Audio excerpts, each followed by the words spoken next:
Hello guys, तो आज की हम लोग की वीडियो है ये यूनिट एंड मेजरमेंट चैप्टर का। तो ये फ़िज़िक्स का ये चैप्टर 1 है।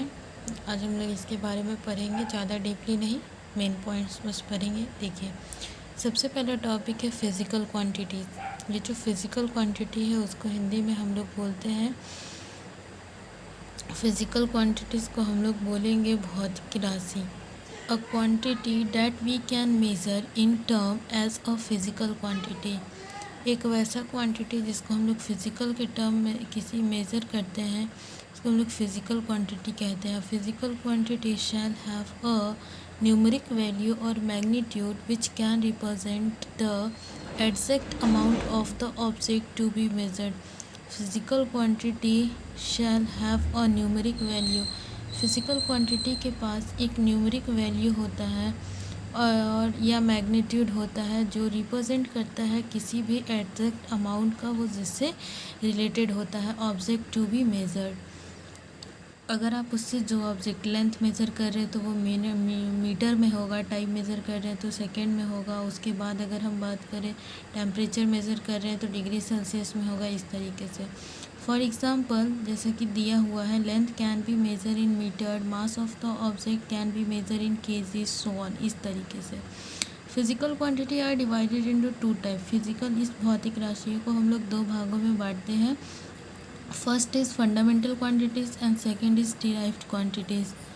फंडामेंटल क्वांटिटीज़ टोटल 7 होता है, डिराइव्ड क्वांटिटी सो मैनी, बहुत सारा। फंडामेंटल क्वांटिटीज़ ऐसा क्वांटिटीज़ है जो कि किसी दूसरे पे डिपेंडेंट नहीं होता है, ये इंडिपेंडेंट क्वांटिटीज़ है। This quantities are self sufficient in nature, which means they did not depend on other quantity which completely define itself।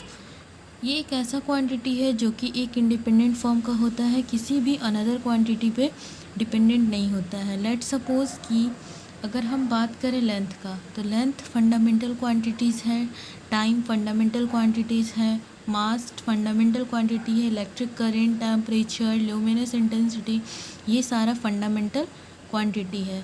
Next अगर हम बात करें डिराइव्ड क्वांटिटी का, तो ये बहुत सारा डिराइव्ड क्वांटिटी होता है, जैसे volume, area, velocity, acceleration etcetera, ये सारा, जिसमें जो कि फंडामेंटल क्वांटिटीज़ के हेल्प से हम लोग उसको क्या करते हैं, डिनोट करने का काम करते हैं। नेक्स्ट है हम लोग के पास यूनिट। ये जो यूनिट है, ये यूनिट, इसको हम लोग मात्रक बोलते हैं। टू एस्टिमेट द साइज और to measure a physical quantity we need a reference point or a reference standard. This point of reference is called a unit of the given physical quantity। ये मात्रक वो phenomena है, units, जो कि हम लोग अगर किसी फिज़िकल क्वांटिटी को मेज़र करते हैं तो हम लोगों को एक रेफरेंस पॉइंट का नीड होता है या रेफरेंस स्टैंडर्ड वैल्यू का नीड होता है। ये यूनिट वही रेफरेंस पॉइंट है और रेफरेंस स्टैंडर्ड है। नेक्स्ट है हम लोग के पास unit are divided into two type. ये जो यूनिट है ये दो तरीके से डिवाइडेड होता है। First is fundamental unit and another is derived unit. ये जो फंडामेंटल यूनिट होता है, जिसको हम लोग बोलेंगे आधारी मात्रक, और डिराइव्ड यूनिट होता है जिसको हम लोग बोलेंगे व्युत्पन्न मात्रक। The unit which give an idea of the amount और size of the fundamental quantities और कॉल्ड फंडामेंटल यूनिट। जो फंडामेंटल क्वांटिटीज़ के बारे में बताता है उसको हम लोग फंडामेंटल यूनिट बोलते हैं।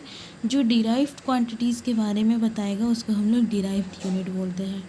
ठीक है, तो डिराइव्ड के अंदर स्पीड आ जाएगा। स्पीड जो होता है वो डिस्टेंस अपॉन टाइम होता है, और डिस्टेंस और टाइम दोनों फंडामेंटल यूनिट है अगर हम लोग सेपरेटली बात करें तो। लेकिन अगर यहाँ पे हम इन दोनों को मिक्सअप कर रहे हैं, दोनों का रेशियो ले रहे हैं, तो ये एक स्पीड का फार्मूला बन जा रहा है, और ये जो स्पीड निकल कर आ रहा है वो एक तरह से डिराइव्ड यूनिट का एग्जाम्पल्स। ठीक है, नेक्स्ट है हम लोग के पास दस the unit of the speed is derived from fundamental unit of length and time. हमारे पास टोटल 7 फंडामेंटल यूनिट होता है, जो कि आपको पिक्चर में दिख रहा है। यूनिट के साथ सिंबल है, सिंबल के साथ उसकी एक डिराइव्ड क्वांटिटी है कि उससे हम लोग क्या बना सकते हैं। नेक्स्ट उसकी यूनिट है एंड सिंबल है। तो लेंथ है, लेंथ से लेंथ को हम लोग डबल मल्टीप्लिकेशन करके एरिया फाइंड कर सकते हैं। टाइम है, जिससे हम लोग वॉल्यूम फाइंड कर सकते हैं। मतलब टाइम से नहीं, डिराइव्ड यूनिट है। लेंथ को अगर हम लोग 3 टाइम्स मल्टीप्लाई करेंगे तो वॉल्यूम। इस तरीके से इन सब के हेल्प से हम लोग ये सारा कुछ बना सकते हैं। आप एक बार ध्यान से देख लीजिएगा।